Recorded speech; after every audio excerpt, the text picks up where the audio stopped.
நீ இதெல்லாம உனக்கு பிரச்சனை. நீ ஆடியோ வெளியிடு, உட்காந்து நீ ஐபிஎஸ் படிச்சுட்டு வர்றது, எஸ்பி ஏசி டிசிஆர் எல்லாம் எதுக்கு? சீமா யார்கிட்ட என்ன பேசுறான், எங்க ஏச்சியை துப்புறான், எங்க இறங்கி ஓரத்தில் நின்று ஒன்று கடிக்கிறான், உன் வேலை மயிராடாது. ஏன் செல்போன் எடுத்து பாரு, உங்களை கோத்தவங்கம்மான்னு பேசுனதா இருக்கும். அதான் எடுத்தோன்னா பாரு, அதான் சேட்ட மயிர் தானே. எதுக்கு படிச்சா எதுக்கு வந்தா அந்த வேலையை பாரு. அனைவருக்கும் வணக்கம். நாம் தமிழர் கட்சியோட தலைமை ஒருங்கிணைப்பாளர் அண்ணன் சீமான் அவர்கள் மீது 2 விதமான வழக்குகள் பதியப்பட்டு இருக்கிறது.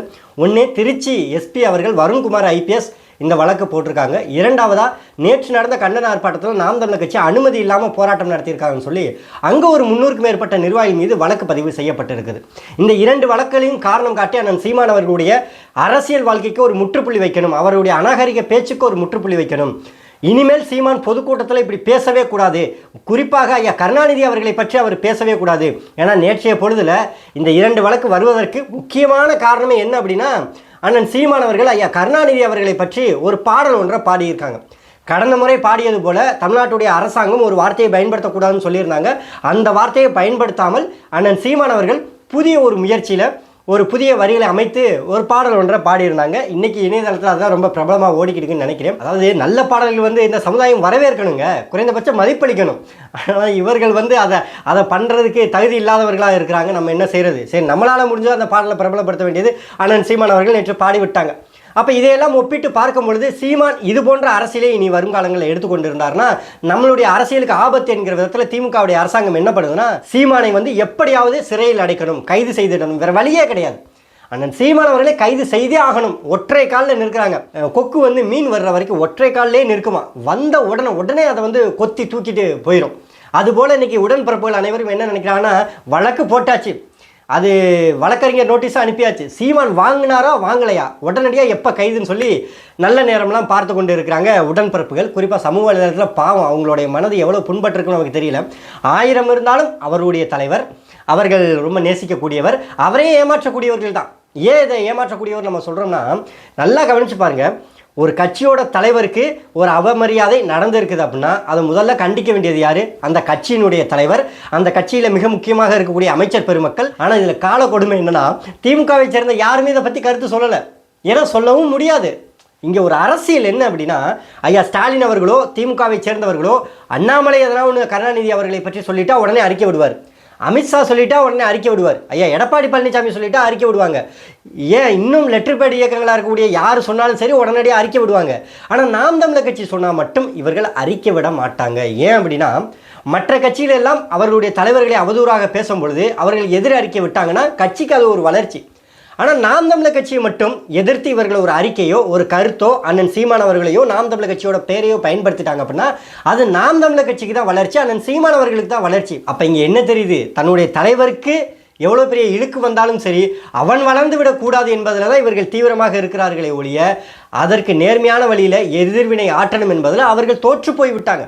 ஐயா கருணாநிதி அவர்களை அவமரியாதை செய்வதும் அவமானப்படுத்துவதும் இவர்கள் தான்.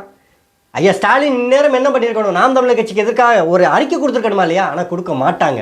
உடனே உருட்டுவானுங்க கீழே உங்கள் கட்சிக்கெலாம் நாங்கள் அறிக்கை கொடுக்கணுமா, எங்கள் தளபதி பேசணுமா, எங்கள் கட்சியோட ஒன்றிய செயலாளரே போதும்டா, நகர்மன்ற உறுப்பினரே போதும்டா அப்படின்னு சொல்லுவாங்க. அதெல்லாம் வேலைக்கு நடக்காதுங்கண்ணா. நீங்கள் எவ்வளோ கதறீங்க, எவ்வளோ அழுகிறீங்க, இரவெல்லாம் தூங்காமல் எவ்வளோ தூரம் வருந்தி இருக்கிறீங்க, எல்லா தகவலும் நமக்கு தெரியும். அதனால் இந்த பாடலை பாடியதற்கு வருத்தப்பட்டு கொண்டு இருக்கிறீங்கிறத ஒத்துக்கொள்ளுங்க. ஏன்னா நாம் தமிழர் கட்சி மீது நீங்கள் வைத்த அவதூறு, நீங்கள் வைத்த உண்மைக்கு புறமான குற்றச்சாட்டுகள், கடந்த 10 நாட்களாக நீங்கள் நாம் தமிழர் கட்சி வைத்து எவ்வளோ ஆதாயம் தேடி இருப்பீங்க, எவ்வளோ தூரம் நீங்கள் கொண்டாடி தீர்த்திருப்பீங்க. இப்போது நாம் தமிழர் கட்சியில் ஒரு 10 எம்எல்ஏ இருக்கிறாங்க. ஒவ்வொரு ஆண்டும் நிதி கொடுக்குது. அந்த மக்களுக்கு கொடுக்கக்கூடிய நிதியை அவங்க ஏமாற்றிட்டாங்க, அவர்களுக்குள்ள பங்கு போட்டுக்கிறதுல ஏதோ ஒரு பிரச்சனை ஆயிடுச்சு, அந்த ஆடியோ விவகாரம் வெளியில் வருது அப்படின்னா நீங்கள் உண்மையிலே வெளியில் கொண்டு வந்ததையோ அதை விவாதமாக மாற்றியதோ அதை வைத்து மற்ற கட்சிகளிடம் நீங்கள் நாம் தமிழர் கட்சி மீது அவதூறு பரப்புனதோ தப்பு கிடையாது, ஏற்றுக்கொள்ளலாம். ஏன்னா ஒரு கட்சி ஒரு தவறு செய்து மக்களுக்கான நேர்மையிலிருந்து தவறி வழி நடத்துது, அதனால் நீங்கள் அதை விவாத பொருளாக மாற்றலாம்.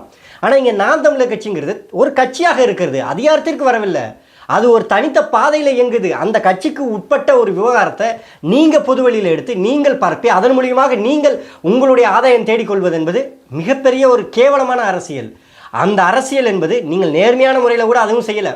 காவல்துறை கைது செய்து அவர்கள் மூலியமாக சம்பந்தமே இல்லாத ஒரு அரசியல் கட்சி பிரமுகரிடம் அந்த ஆடியோக்களை கொடுத்து சமூக வலைதளத்தில் பரப்ப வச்சு அண்ணன் சீமான் அவர்கள் மீதும் கட்சியினர் மீதும் பொதுமக்கள்கிட்ட இருக்கக்கூடிய நன்மதிப்பை குறைக்கணும்னு சொல்லி நீங்கள் எடுத்த நடவடிக்கை என்பது இதை விட கேவலமானதுதான். இதுதான் ஒரு பக்கம்னா, திடீர்னு பார்த்தா விடுதலை சிறுத்தை கட்சியிலிருந்து வன்னியரசு ஒரு பக்கம் கிளம்பிட்டார்.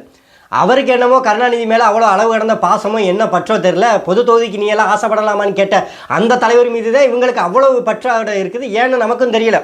அந்த அளவுக்கு பேமெண்ட் கொடுத்துருக்காங்க போல. நம்ம என்ன கேட்குறோம், ஐயா வன்னியரசுக்கு என்ன பிரச்சனை? திமுகவுக்கிட்ட 2 சீட்டுக்கு அடமானம் வச்சுட்ட, 30 ஆண்டு காலம் உழைப்பு அடமானம் வச்சுட்ட, மக்களை எல்லாம் ஏமாற்றுவது நீ தான். திமுக இன்றைக்கும் சொல்கிறேன், தமிழ்நாட்டில் இவ்வளவு அயோக்கியத்தனமான ஒரு அரசியலை செய்வதற்கு விடுதலை சிறுத்தை கட்சிகள் போன்றவர்கள் அனைவரும் முட்டு கொடுப்பதுதான் காரணம். மறுக்க முடியுமா? மனிதன் வாழ்ந்தாலும் செத்தாலும் சரி, உயிரினங்கள் வாழ்ந்தாலும் செத்தாலும் சரி, குடிக்க தண்ணீர் இல்லைனாலும் சரி, நடக்க பாதை இல்லைனாலும் சரி, மக்களுடைய அத்தியாவசிய விளைபொருட்கள் ஏறினாலும் சரி, பெட்ரோல் டீசல் விலை ஏறினாலும் சரி, விவசாயிகள் பாதிக்கப்பட்டாலும் சரி, கர்நாடகாவில் வந்து தண்ணி வந்தாலும் வரலைனாலும் சரி, கள்ளச்சாராயம் குடிச்சு செத்தாலும் சரி, மக்களுக்கான சொத்து வரி உயர்வு வந்தாலும் சரி, பேருந்து நிலைய கட்டணம், அரசு ஊழியர்கள் போராடினாலும் சரி, ஆசிரியர் பெருமக்கள் போராடினாலும் சரி, துப்புரவு பணியாளர்கள் போராடினாலும் சரி, இங்கு ஒடுக்கப்பட்ட தாழ்த்தப்பட்ட மக்கள் மீது பல விதமான வன்முறைகளை அதிகரித்தாலும் சரி, என்ன விதமான அட்டூழியங்கள் நடந்தாலும் சரி, விடுதலை சிறுத்தை கட்சிகளுக்கு திமுகவை காப்பாற்றி இருக்க வேண்டும். காரணம் பிஜேபி எதிர்க்க வேண்டும். இது ஒரு அரசியலாங்க? இப்படிப்பட்ட ஒரு கேவலமான அரசியலை உலகத்தில் எவனாவது ஒருத்தர் எடுப்பானா? பாரதிய ஜனதா கட்சி எதிர்க்க வேண்டும், தப்பே கிடையாது, வரவேற்கிறோம். ஆனால் அந்த ஒற்றை காரணத்திற்காண்டி தமிழ்நாட்டில் இருக்கக்கூடிய அனைத்து அயோக்கியத்தனத்தையும் எப்படி ஏற்றுக்கொள்ள முடியும்? விடுதலை சிறுத்தை கட்சி இன்னைக்கு அந்த தவறை செய்யுது. இதை கொஞ்சம் கூட வெக்கமே இல்லாமல் வன்னியரசு போன்றவர்கள் எல்லாம் கொஞ்சம் கூட வந்து அதை ஏற்றுக்கொள்ள முடியாத மனநிலையில் இருக்கிற அந்த பக்குவம் கிடையாது. கேட்டால் ஒரு உருட்டுறது, கூட்டணிக்குள்ளே இருந்து கொண்டே நாங்கள் எவ்வளோ எதிர்க்கிறோம் தெரியுமான்னு. என்னத்துக்கு அந்த எதிர்ப்பு? அதனால் என்ன நடந்திருக்கிறது? இதுவரை விடுதலை சிறுத்தை கட்சி கொடுத்த கோரிக்கைக்கு திமுக எதனா ஒன்றுக்கு செவிசாய்த்து இருக்கிறதா? நேற்று மாலை 6 மணிக்கு பிறகு எல்லா வலையொலியை திறந்தாலும் அண்ணன் சீமானவருடைய புகைப்படத்தை போட்டு அசிங்கமாக பேசியிருக்கிறார், கெட்ட வார்த்தையில் பேசியிருக்கிறார், பெண்கள் முன்னாடியே இப்படி பேசியிருக்கிறார், தம்பி தங்கையில் முன்னாடி இப்படி பேசலாமா?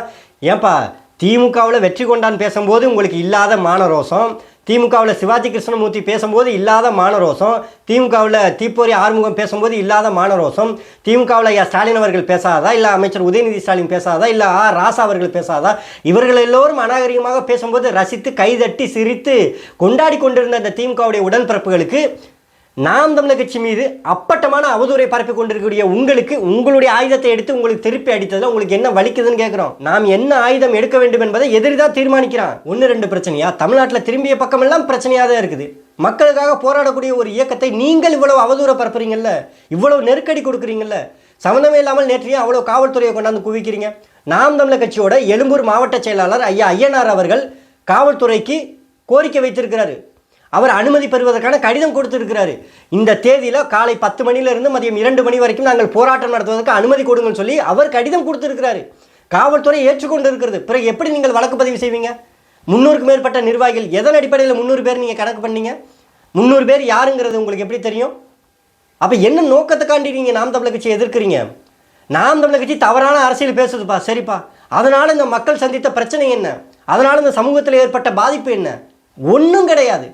ஆனால் சம்மந்தமே இல்லாமல் நாம் தமிழர் கட்சி மீது இவர்களிடம் ஊடகம் இருக்கிறது, அதிகாரம் இருக்கிறது, காவல்துறை இருக்கிறது, நீட்டிய திசையெல்லாம் வழக்கு தொடுப்பதற்கு நீதிமன்றத்தில் நீதிபதிகள் இருக்கிறாங்க, வழக்கறிஞர்கள் இருக்கிறாங்கன்னு சொல்லி என்ன வேணாலும் பேசுறது, என்ன வேணாலும் சொல்றது. அப்போ ஒரு கட்சியோட அரசியலை எதிர்க்க துணிவில்லாத நீங்கள் இந்த ஜனநாயகத்தில் மோசமான அரசியலை எடுத்ததே நீங்கள் தான்.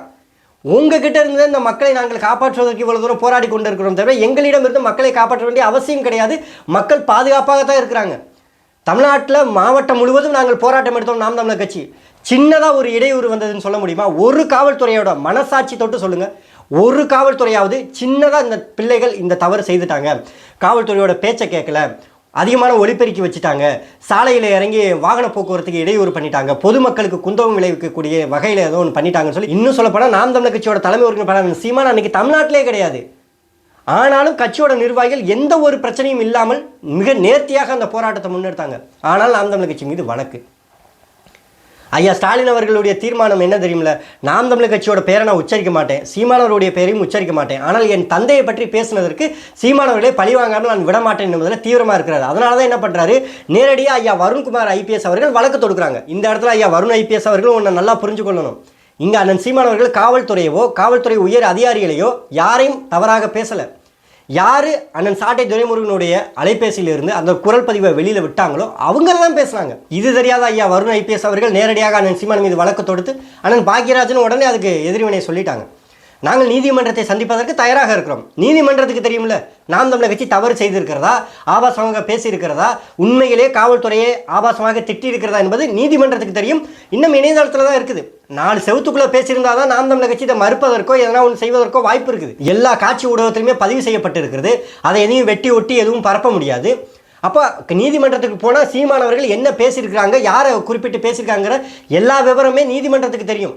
அப்படி இருக்கும்பொழுது நாங்கள் எதற்கும் அஞ்ச போவதும் இல்லை. சமீப காலமாக மக்கள் நல்ல பாடல்களை கேட்டு நீண்ட நாள் ஆயிடுச்சுன்னு ஒரு பெரிய வருத்தத்தில் இருக்கும்போது அண்ணன் சீமானவர்கள் ஒரு பாடலை அறிமுகப்படுத்தி பிரபலப்படுத்தி விடுறாருன்னா கொண்டாடுறதை விட்டுட்டு சும்மா வழக்க போடுறதும் அதை பண்ணுறதும் இதை பண்ணுறதும் ஏன் இந்த வேலை? இன்னும் சொல்லப்போனால் நீங்கள் வழக்கு போடுவதன் மூலியமாக அது என்ன வழக்கு, அது எதனால் வழக்கு, என்ன பாட்டு அப்படின்னு சொல்லி அது பிரபலமாகத்தான் போகிறது. அண்ணன் சீமான் சொல்வது போல் ஐயா கருணாநிதி அவர்களை அவமானப்படுத்துவது திமுகவினர் தானே தவிர வேறு யாரும் கிடையாது. நாம் தமிழர் கட்சியோட அரசியல் என்னன்னு தெரியும், அவங்களோட பாதை என்னன்னு தெரியும். அவர்களுடைய அரசியலுக்கும் பாதைக்கும் சம்மந்தமே இல்லாமல் இடையூறு விதிக்கக்கூடிய ஒரு கட்சி எதுனா அது திமுகவாக இருக்கிறது. அப்போ அந்த கட்சிக்கு நம்ம இடையூறுலாம் நம்ம விதிக்கலை, நம்ம எதிர்வினை ஆற்றோம். அந்த எதிர்வினை அவர்களுக்கு ஆபத்தாக இருக்கிறது என்றால் அந்த ஆபத்து உங்களுக்கு வந்து கொண்டு தான் இருக்கும். நாம் தமிழர் கட்சி நீங்கள் வழக்கம் போல மிரட்டி விடலாம், ஒடுக்கி விடலாம் என்று நினைத்து அந்த சீமானவர்கள் மீது பதியப்பட்ட வழக்கு என்பது உண்மையிலே நீதிமன்றமே உங்களுக்குத்தான் அது எதிர்வினை கொடுத்து அனுப்ப போகிறது. நீங்கள் தவறாமல் காத்திருங்க, இதுதான் நடக்கும்.